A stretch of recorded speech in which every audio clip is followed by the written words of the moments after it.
नमस्कार विद्यार्थी मित्रांनो, डॉक्टर सुशील स्पॉटलाईट या आपल्या यूट्यूब चॅनलवर तुमचं सर्वांचं स्वागत आहे। आज आपण 1 ऑक्टोबर 2020च्या चालू घडामोडींचं विश्लेषण बघणार आहोत। तत्पूर्वी डॉक्टर सुशील स्पॉटलाईटला टेलिग्रामवर फॉलो करण्यासाठी डिस्क्रिप्शनमधली लिंक तुम्ही वापरू शकता। फेसबुकवर आपला ग्रुप आहे, तिथेही फॉलो करू शकता।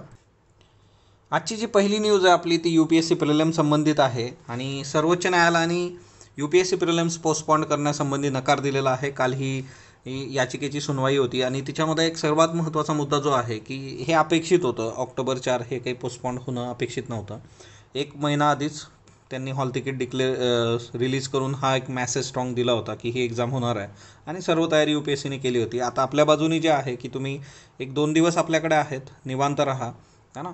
आणि दुसरी महत्त्वाची बाब जी आहे की सर्वोच्च न्यायालयाने याच्यामध्ये ज्या कॅन्डिडेटचा लास्ट अटेम्प्ट आहे किंवा एजचा फॅक्टर आहे तिथं, तर त्या लोकांसाठी त्यांना रिकन्सिडर करावं जर ते एक्झाम देऊ शकले नाहीत या पॅन्डेमिक सिच्युएशनमध्ये, तर ते निर्देशसुद्धा दिलेले आहेत। तर तो एक पॉझिटिव्ह आस्पेक्ट याच्यातला आपल्यासाठी आहे। तर सर्वांनी मास्क लावण्याची प्रॅक्टिसही करा घरी, कारण एक कमेंटसुद्धा होती, एका विद्यार्थिनीने टाकलेलं आहे की ज्यावेळेस मी सांगितलं होतं 1-2 दिवसापूर्वी की मास्क लावून तुम्ही प्रॅक्टिस करा, तुम्हाला 7 तास मास्क लावून बसायचं आहे, तर त्यावेळेस काय प्रॉब्लेम्स होतो। तर ह्या सगळ्या गोष्टी आहेत, अभ्यासापलीकडे जाऊन थोडं टेक्निकल पण तुम्ही बघितलं पाहिजे।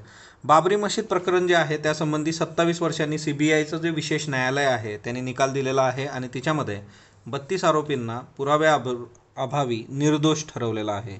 कारण कॅसेट वगैरे जे पुरावे होते ते CBIच्या विशेष न्यायालयाने मान्य करण्यास नकार दिलेला आहे। दुसरी महत्त्वाची गोष्ट की याच्यामध्ये मुद्दा काय होता, मुद्दा हा होता की बाबरी मशीद डिमॉलिशन जे झालेलं आहे तर ते पूर्वनियोजित कट होता किंवा नाही। तर कोर्टाने म्हटलेलं आहे की हा नियोजित नव्हता, हे उत्स्फूर्त होतं, जे काही झालं ते उत्स्फूर्त झालं आणि त्याच्यानुसार 32 आरोपींना त्यांनी निर्दोष ठरवलेलं आहे। तर बाबरी मशीद 16व्या शतकातली 6 डिसेंबर 1992ला डिमॉलिश करण्यात आली होती किंवा पाडण्यात आली होती आणि मग त्यानंतर रायट्स देशभरामध्ये दंगली होत्या। तर एकूण 32 आरोपी होते, सर्वांना निर्दोष 30 सप्टेंबर रोजी ठरवलं। 27 वर्षानंतरचा हा निकाल आहे। आरोपींमध्ये लालकृष्ण अडवाणी होते, मुरली मनोहर जोशी होते, उमा भारती, तर या सर्वांचा आणि याच्याबरोबरच बाकीची सगळी लोक 32 पैकी 26 जण न्यायालयात हजर होते। बाबरी मशीद पाडण्यासाठी गुन्हेगारी कट रचल्याचा आरोप जो होता तो एका टप्प्यावर वगळण्यात आला होता। ही केस फार आधीपासून चालू होती, तर हे वगळलं होतं, परंतु सर्वोच्च न्यायालयाने 2017मध्ये हा गुन्हेगारी कटाचा आरोप जो आहे तो पुनरुज्जीवित केला होता आणि याच्यावर सुनावणी घेण्याचे आदेश दिले होते। म्हणजे हा जो होता की पूर्वनियोजित होतं किंवा नाही, तर हा जो गुन्हा होता किंवा हा आरोप होता हा आधी वगळण्यात आला होता, परंतु 2017मध्ये सर्वोच्च न्यायालयाने हा परत पुनरुज्जीवित केला आणि त्याच्यावर सुनावणी घेण्याचं सांगितलं होतं। ओके, आता आपल्यासाठी एक्झाम ओरिएंटेड काय गोष्टी आहेत तेवढा एक लक्षात ठेवा की जो निकाल आधी आला होता की बाबरी मशीद रामलल्लाच्या बाजूनी जो काही निकाल आला होता तिच्यामध्ये सर्वोच्च न्यायालयाने 3 महत्त्वाचे जे काही फॉरेनर्स आहेत की फॉरेन ट्रॅव्हलर्स आहेत भारतात आलेले, त्यांचे काही अकाउंट्स घेतले होते की जे एक्झाममध्ये आपल्याला विचारलं जातं बघा, कोण, जसं आपलं चायनीज जे आहेत है ना, ईद सिंग आहे, तर ते भारतात आले होते वगैरे। तर तसं William Finch, okay, so William Finch जे आहे, तर विलियम फिंच जो आहे तो भारतामध्ये 1608मध्ये आला होता, हा ना, सुरतला। आणि जे काही सर विलियम हॉकिन्स आहे याच्याबरोबर हा आलेला होता, तर हे एक लक्षात ठेवा, सर विलियम हॉकिन्स यांच्याबरोबर आलेला आहे। हॉकिन्स आला होता बघा, तुम्हाला माहीत आहे।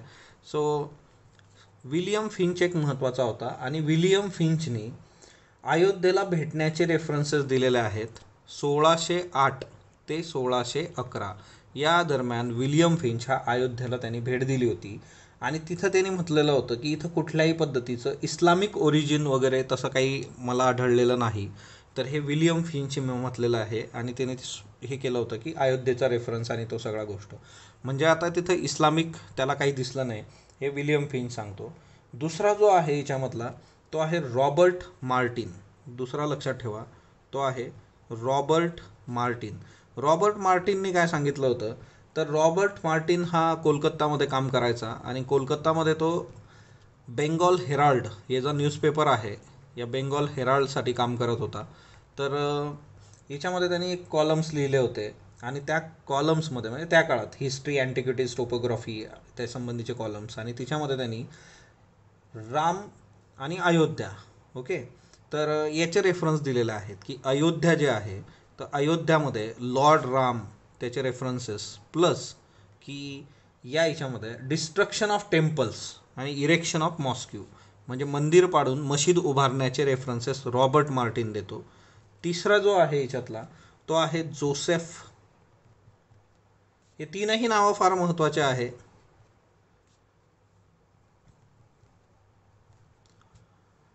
टायफेंटॅलर.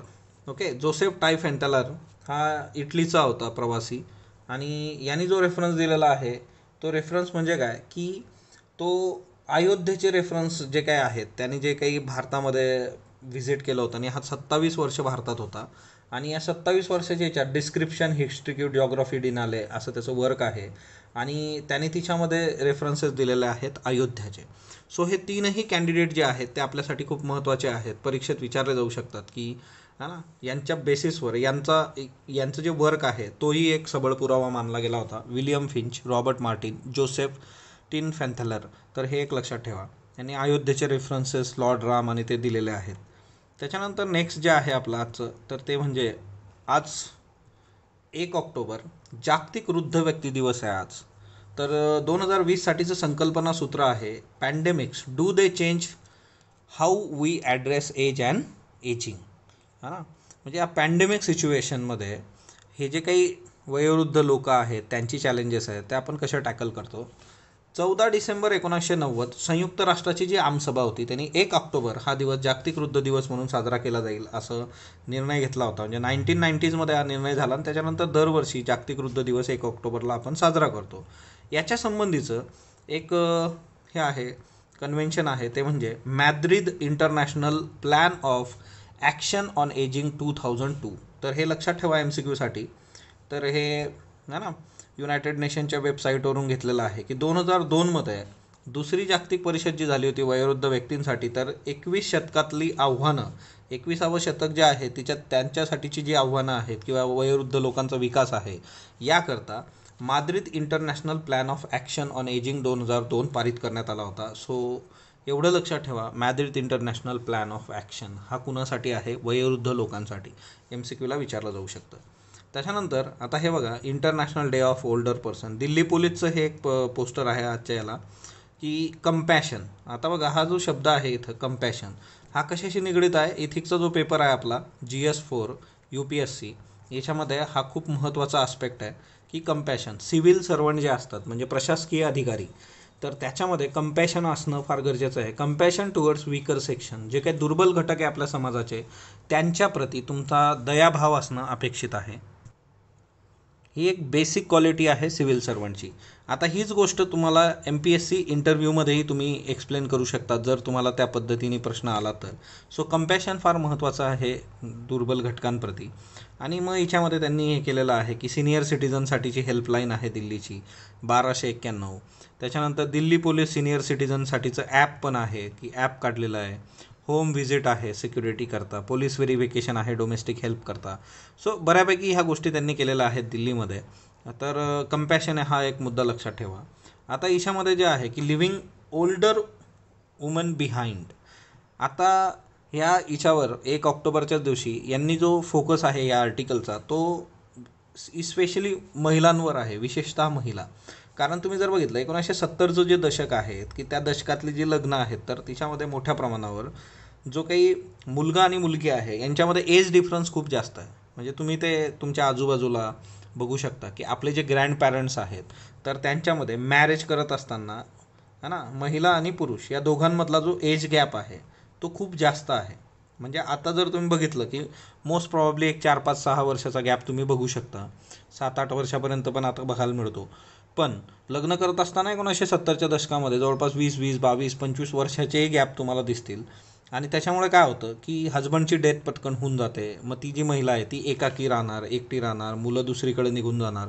तर त्या महिलांचे जे चॅलेंजेस आहेत तर तो खूप मेजर इश्यू आहे आजच्या डेटमधला. आणि तो व्हर्नरेबल घटक 2020मध्ये म्हणजे 1970च्या दशकातून पुढं आलेले जे काय आहे त्या काळात लग्न झालेली आहेत 80च्या वर ज्यांचं एज आहे अशा महिलांचे जे प्रॉब्लेम्स आहेत है ना. तर मग याच्यामध्ये जे आहे की एकतर ट्रॅडिशनल मेंटॅलिटी, त्याच्यानंतर न्यूक्लिअर फॅमिली ओरिएंटेड पॅटर्न आता आलेला आहे की हम दो हमारे एक दो तीन चार जे काय असतील ते. मग हिच्यामध्ये आईवडील नाही आहेत, त्याच्यामुळे तो जे फ्रॅगमेंटेड स्ट्रक्चर आहे फॅमिलीचं, न्यूक्लिअर फॅमिली, तिच्यामुळे काय होतं की हे जे ओल्डर पर्सन आहे, वृद्ध आहेत, तर त्यांच्यासाठी कुणी नाही आहे, लॅक ऑफ फॅमिली आहे, सोशल इकॉनॉमिक सपोर्ट नाही आहे.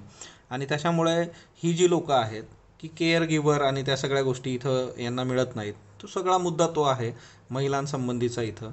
ओके, सो हे फार स्पेसिफिक आहे बघा. How the leaves of elderly specially woman can be improved significantly.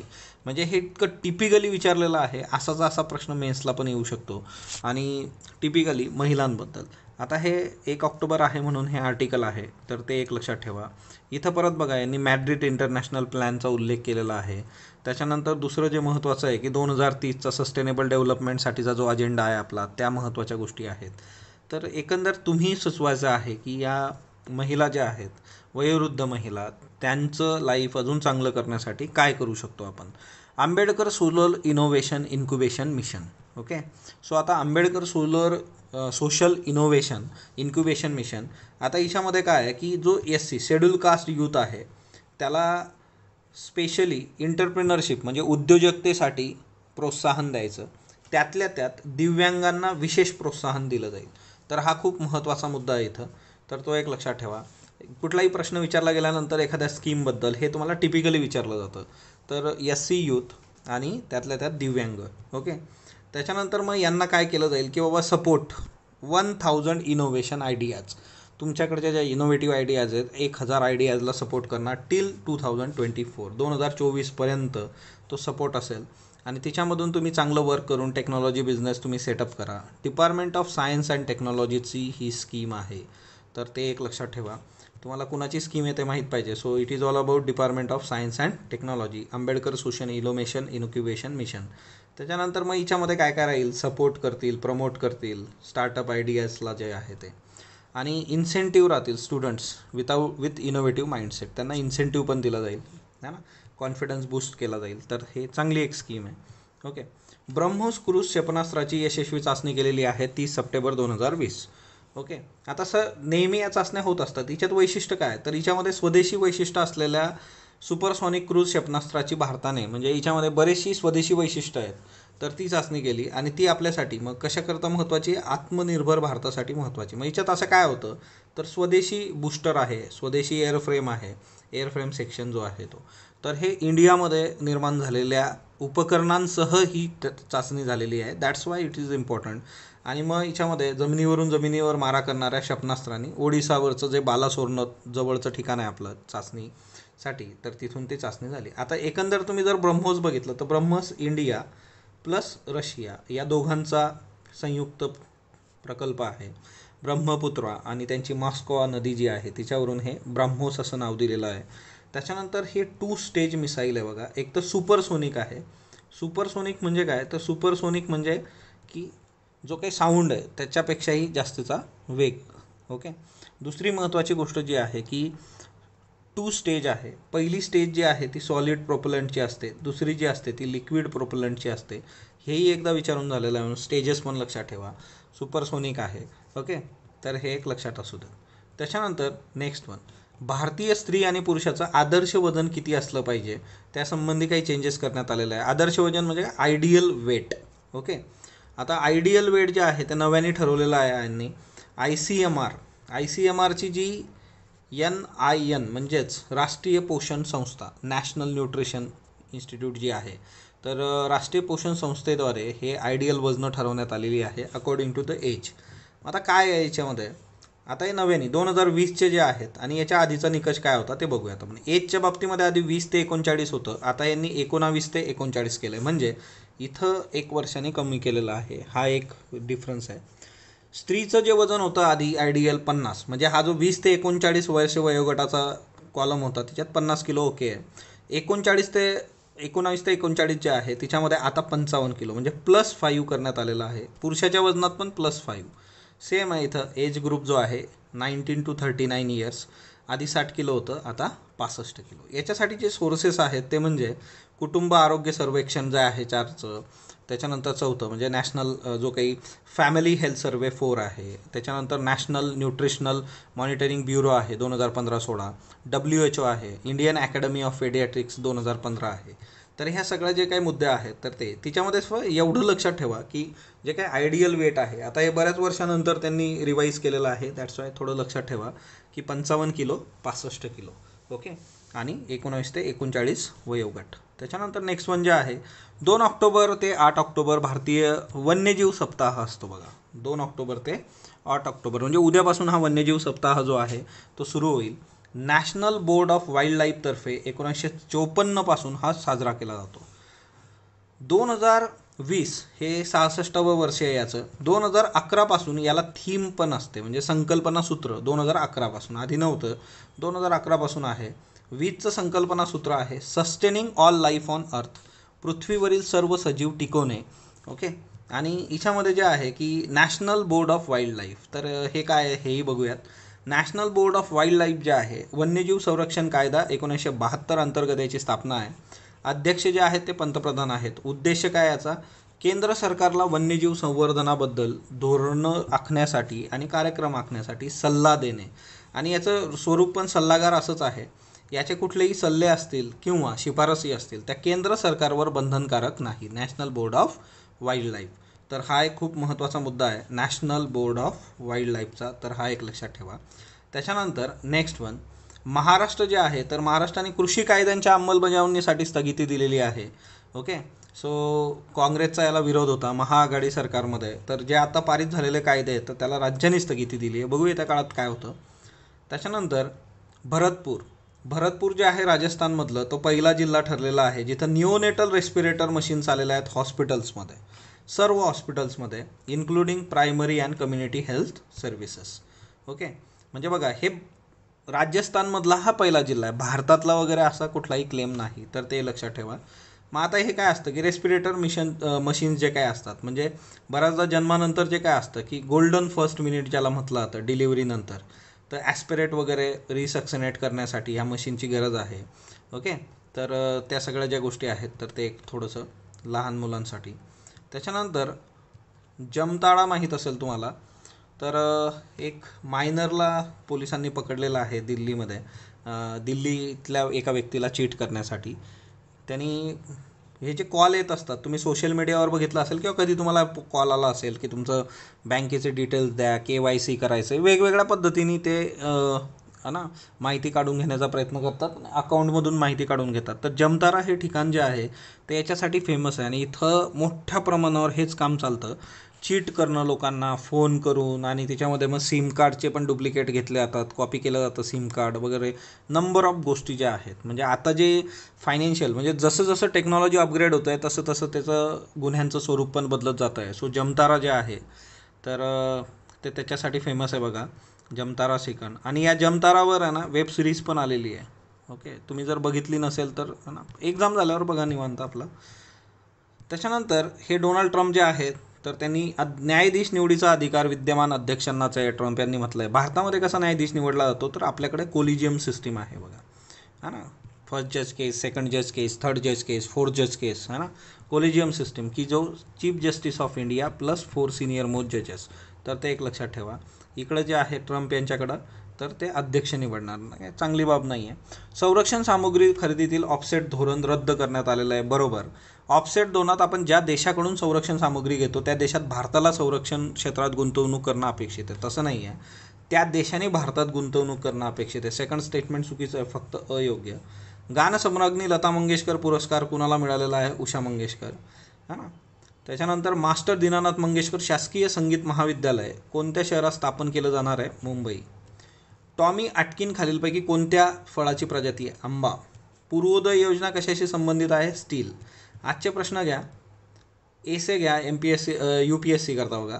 Right to equal opportunity and exams during कोविड-19. UPSCची जर केस तुम्ही ऐकली असेल, है ना, काल सुप्रीम कोर्टात जी हिअरिंग होती तर त्याच्यामध्ये हा एक खूप महत्त्वाचा मुद्दा होता, right to equal opportunity and exam during कोविड-19. MPSC एसे करोना काळातील परीक्षा आणि समान संधी. ओके. तर आजचे प्रश्न घ्या. 1959ची प्रत्यक्ष ताबारेषा चीनद्वारे एकतर्फी ठरवलेली आहे. भारताने 1993च्या द्विपक्षीय कराराचं पालन करण्याचं आवाहन चीनला केलं आहे. फक्त अ बिनचूक, फक्त ब बिनचूक, दोन्ही बिनचूक, दोन्ही चूक. ॲम्नेस्टी इंटरनॅशनलची स्थापना कधी झाली? 1976, 61, 2000, 1988.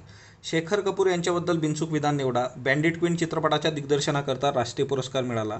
2020मध्ये पद्मभूषण पुरस्काराने सन्मानित. FTIIच्या अध्यक्षपदी नियुक्ती करण्यात आली आहे. फक्त क. पर्यावरणीय कामगिरी निर्देशांकामध्ये 2020मध्ये भारताचा क्रमांक कितवा आहे? 177, 188, 170, 168. सप्टेंबर 2020पर्यंत करोनामुळे एकही मृत्यू न झालेलं एकमेव राज्य खालीलपैकी कुठलं? मणिपूर, मिझोराम, ओडिसा, आसाम. याचे उत्तर कमेंट बॉक्समध्ये देणार आहात. स्पॉटलाईटला जो तुम्ही प्रतिसाद देता त्याबद्दल मी आपला आभारी आहे. स्पॉटलाईटला लाईक करा, शेअर करा, सबस्क्राईब करा. धन्यवाद विद्यार्थी मित्रांनो.